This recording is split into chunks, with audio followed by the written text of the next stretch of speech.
коми-языке. Если в русском языке всего лишь 6 легких падежей, то в коми-языке их целых 16. Но некоторые из них прямо соответствуют нескольким падежам русского языка. И начнем мы с самого легкого. Именительный падеж. От слова имя. Имя это ним. Именительный падеж отвечает на вопросы кто что. Соответственно, в коми-языке есть падеж нимтан. Отвечает на вопросы куды мы. Куды, йоды, мы, вы.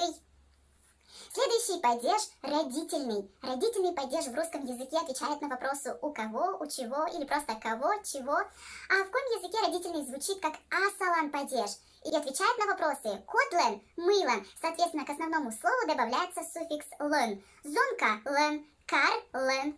Падеж дательный. Дать это на коми-языке щетны. Дательный падеж, щетан падеж. Дательный падеж отвечает на вопросы в русском языке кому, чему. А щетан падеж в коми-языке отвечает на вопросы мылы, кодлы. К основному слову добавляется суффикс лы. Нывкалы, щиктлы. Винительный падеж отвечает на вопросы кого, что. Винительный падеж в коми-языке будет керан падеж. К основному слову добавляются суффиксы или ос, или с, или т. И отвечает на вопросы кодес, мы. Например, мамас, кар, с. Далее падеж творительный. Называется керантория. Мы-ка керну. Что-то делать, что-то творить. Творительный падеж в русском языке отвечает на вопросы кем, чем.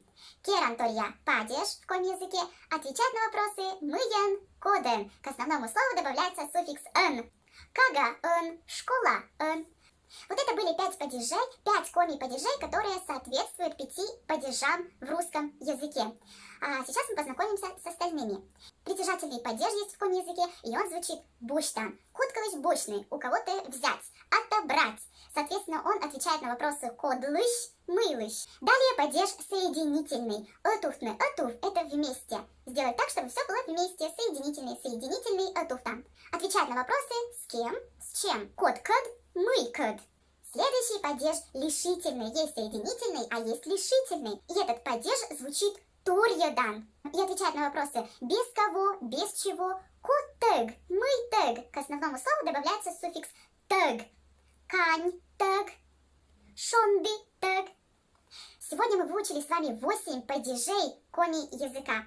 А остальные 8 мы с вами выучим на следующем уроке.